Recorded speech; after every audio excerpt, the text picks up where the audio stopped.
On a quiet night, Anna lay in her room, lost in thought. Her mind kept replaying what had happened the day before, how a colleague reported her to the boss, and just like that, she was suspended from work for 2 weeks. She sighed deeply. Maybe it was time to visit the only family she had left, her grandmother. It had been 5 long years since she last reached out. "I think I should go see Grandma," she whispered to herself.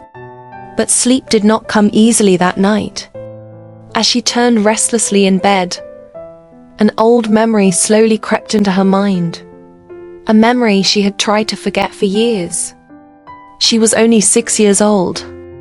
She remembered sitting in the back seat of the car while her father happily sang "Mary Had a Little Lamb," her favorite song. Her mother was asleep in the passenger seat. Then suddenly, everything changed. From the corner of her eye, Anna saw a truck speeding toward their car from the side. She tried to warn her father, but it was too late. The next thing she remembered was waking up in a hospital bed, with a drip attached to her arm and unfamiliar voices speaking quietly nearby. The police said it was an accident. But deep inside, Anna always believed something wasn't right.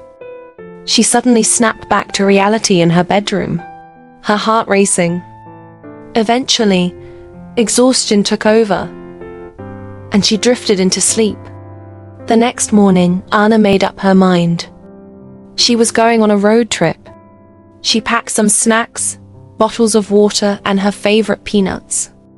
Her grandmother lived 10 hours away, in a small town called Thornfield. The last letters her grandmother sent always came from that address. After filling up her car with fuel, Anna started the long drive. Music played in the car as she drove along the highway, singing along to songs by King Vortex and snacking on peanuts.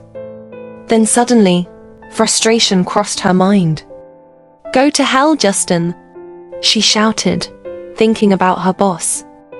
After 5 hours of driving, exhaustion finally caught up with her. She pulled over by the roadside and decided to rest for a moment. But when she suddenly woke up, something strange happened. 2 large eagles were standing right on her dashboard. Anna froze in fear. As the sky grew darker, she felt uneasy. Driving at night always reminded her of the accident that took her parents away. Determined to reach her destination, she continued driving. Just before 9 o'clock at night, Anna finally arrived at her grandmother's house. The house looked old, quiet, almost forgotten. Standing at the door, Anna hesitated. 5 years was a long time.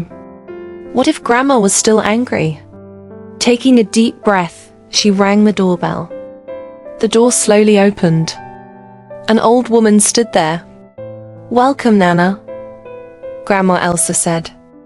Anna smiled and opened her arms for a hug, but Grandma didn't respond.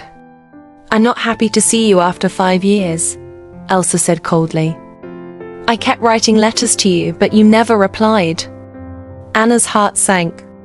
She apologized, explaining that life hadn't been easy. After a moment, Grandma Elsa softened. She smiled gently and finally hugged her. "I forgive you already," she said. As Anna stepped inside, something felt strange. The house smelled terrible.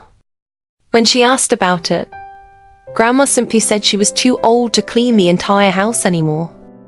"Maybe you can help me tomorrow," she said kindly. That night they shared a simple meal together, talking quietly after years apart. Eventually, they went to bed. But in the middle of the night, Anna suddenly woke up. She could hear whispers. It sounded like several people quietly talking somewhere in the house. Confused, Anna stepped into the living room. But no one was there. She slowly walked to her grandmother's bedroom and opened the door. Grandma was sleeping, but there were 2 other figures beside her. Terrified, Anna ran back to her room. After a few minutes, she gathered the courage to check again. This time, only Grandma Elsa was there. Anna stood frozen. Was it real, or just her imagination? Trying to calm herself, she returned to bed and eventually fell asleep.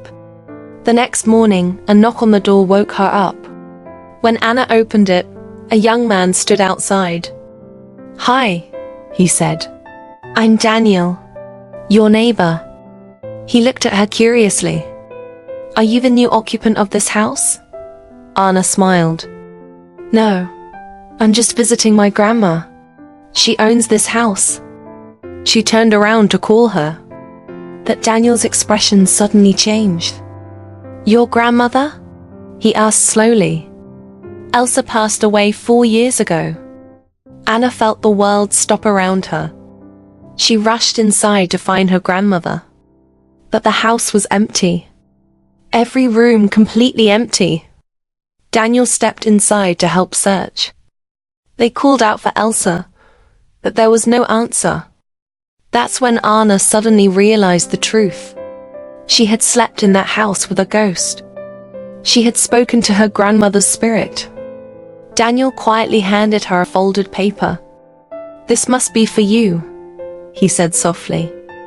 With a sad look, he walked back to his house. Anna slowly opened the letter.